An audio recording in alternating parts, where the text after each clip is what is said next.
Hey everyone, this video is going to be about this airplane model and rig that David Mullins posted on the Modo forums.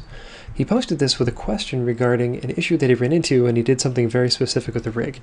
I'm just going to quickly go through the rig's current setup, the issue that he ran into, and just kind of how I solved it. The controller here, if you select it, kind of drives the whole rig. If you look at where it pivots from, it's right in the middle of the plane's center of gravity. If you pay particular attention to the wing flaps and the tail flaps, when you select the controller and roll the plane forward, the tail flaps pitch up and pitch down depending on the angle, and likewise with the wings, kind of compensating for the airplane's behavior. The issue that he ran into, however, was if you took the rig and rotated it a full 360 degrees on one of these axes, the rotation values kind of wound themselves up, and at that point kind of no longer evaluated how you would expect. I'm going to go ahead and undo that. Now down here in the rigging panel is the rig that David has already put together, and he's put a lot of work into it. I'm just going to go ahead and disconnect the current behavior of these and kind of start from scratch. So these two nodes right here are the tail flaps, and these two nodes right here are the wing flaps. Now what I'm going to be using for this setup is something that David has already used quite a bit in this rig, but just for anyone coming in who's unfamiliar, I'm going to be using channel relationships, or as some of you may know from other 3D programs, driven keyframes or set-driven keys. What a channel relationship allows you to do is to take one item and drive another item with it, but with an addendum about how it behaves. Rather than, say, taking the rotation x of this item and directly driving it into the rotation x of this item, you can create a mapping where when a certain value is hit, the item that is being driven kind of interprets it in a different way. And I'm going to go ahead and kind of explain what that means. So to create a channel relationship, you can go down to Add Modifier, Channel, and then Channel Relationship. And for the tail fins here, if you look at the controller's axes, the tail fins are controlled by this angle of motion, which is the controller's x-axis. The controller is right here in the rigging panel, so those are his transforms. I'm just going to go ahead and take his rotation x and put it into the input of this relationship. And I'm going to take the output and pipe it into both of these fins, since their behavior is completely mirrored. Now when you click on the relationship modifier, it brings up the mapping editor. Or I'm not sure its official name, but this is where it allows you to create a mapping of when the driver item hits a certain value, the driven item kind of responds with a different value. So when, say, the driver item is at 0 degrees, you can have the driven item be at a different value. And this is kind of the value of channel relationships. So to create the behavior that you would expect for these, you want when the airplane is level at, say, 0 and 0, that is correct. So I'm going to go ahead and create a keyframe there. And if you click on this, you can start to change the value of the driver item. Now, when the airplane is kind of up on its nose like that, at, say, grab the round value of at 90 degrees, you want the tail fins to be pitching down. Now, if you grab this and start to dial it back, you can see the tail fins start to move. There's something a little different about this file. For some reason, this process is very slow. Usually this doesn't drill up quite so slow, but so once you kind of have it in the value that you want, where, say, the driver is at 90 degrees and the driven item is at roughly 30 degrees, you can create a keyframe. And then as you kind of go back and forth between those two values, you can see it kind of behaves how you'd expect. I'm going to go ahead and go into the graph editor, which is kind of a visual way of creating these keys. And there's something different about this file as well, not just the changing the values on this, but the keys that we actually created. The input is the driver's value, and the driven is the value right here. So the key that we just created was supposed to be 90 degrees and -30. but when we created it using the add keyframe button there, it actually created it at 1.570. Anyway, I'm not quite sure why it's entering weird values, but you can actually just hop straight to the graph editor and kind of create them. So I'm going to go ahead and continue from here without using this. So I'm going to change the input value of this to 90 and -30. Now, if I use this to just change the value, you can see now it's behaving properly. I'm going to go ahead and create the other angles, which is 180 and -90, which is kind of the opposite direction. Just going to go ahead and zero that out. To create additional keyframes in this panel, you can just middle click. So I'm just going to go ahead and, now that I've added this, I'm just going to say when the driver item is at 180 degrees, we want that to be plateaued and at 0. I'm going to create another keyframe.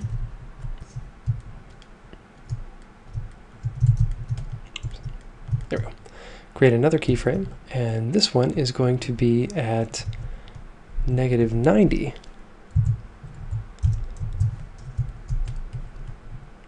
And say 30. So now, as you can see, we're kind of creating that relationship arc. Now, this current setup actually runs into the same problem that the rig did before. Like, I can rotate this up and they kind of behave properly, but as soon as I hit 360 degrees or beyond, they kind of stop evaluating. Back in the relationship editor, this is where you can use pre and post behaviors.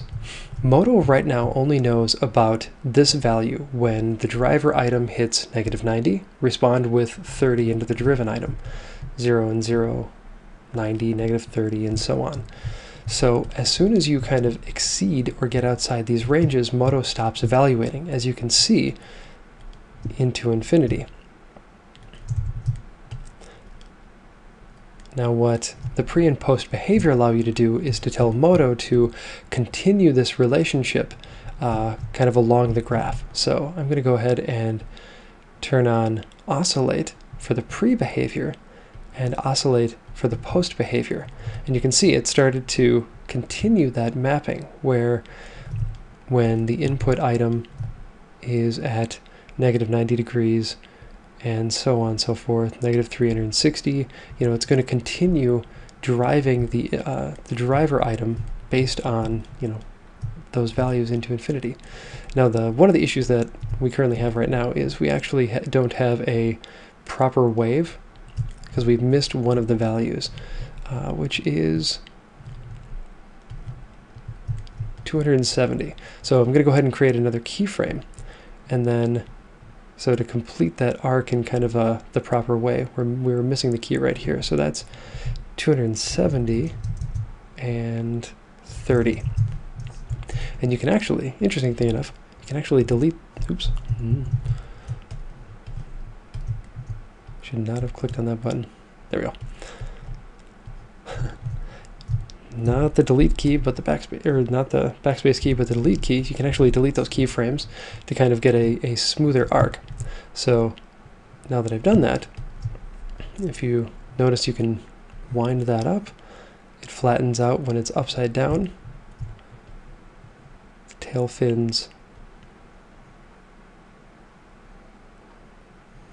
kind of behave even as you exceed that 360 degree value.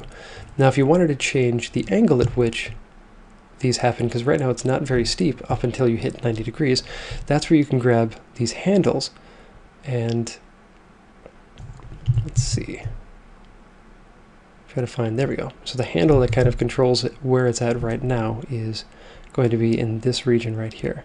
So you can actually kind of create a steeper behavior using the handles rather than creating additional keyframes.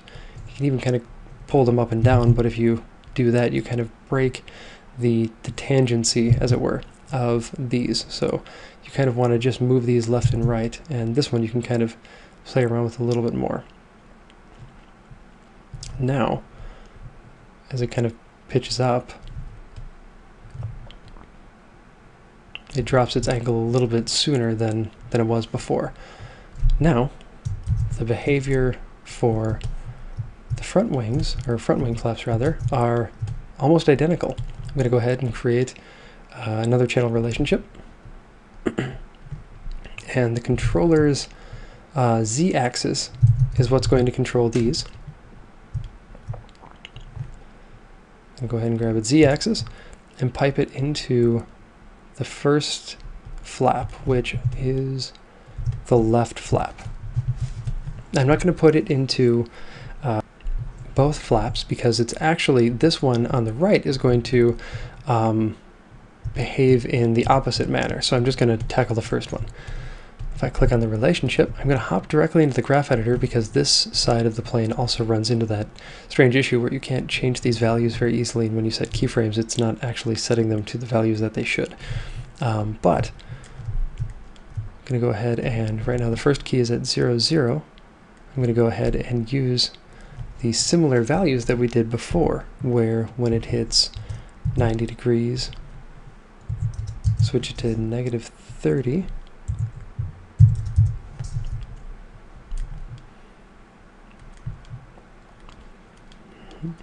There we go.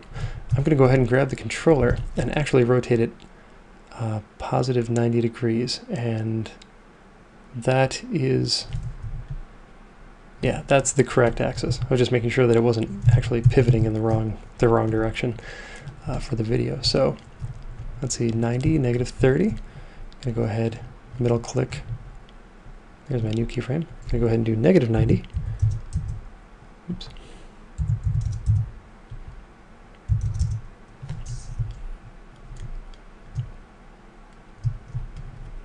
And then the other value that we needed was, let's see,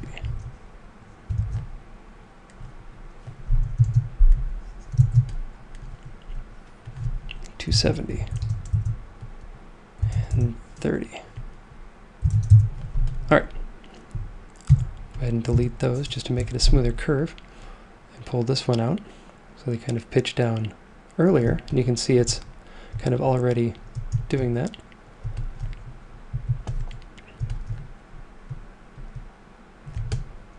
Oh, looks like I might have actually not zeroed out the value properly. So let's see, when it is at 0, you want it to be 0. Looks like I might have created some incorrect keyframes. Oh, I did it again. All right, now we're back. So let's see, 0, 0.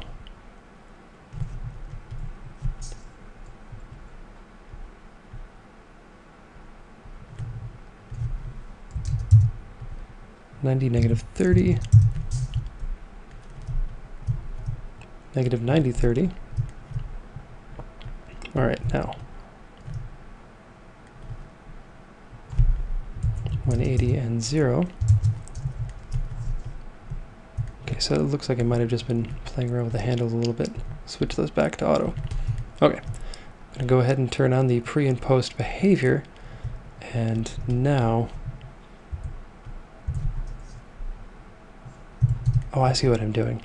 As I move this key, or the handle, it's actually, the curve is no longer hitting this 0, 0 and 0, 180. So that's actually what's causing it to start to, oh, and I did it back here too. That's actually what's causing it to start to pull away even when the plane is supposed to be level. So I'm going to go ahead and leave those keys in.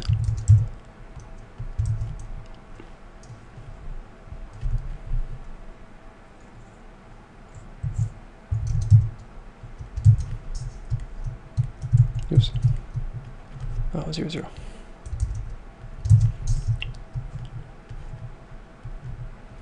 All right, so I'm going to go ahead and just, oh dear, there we go.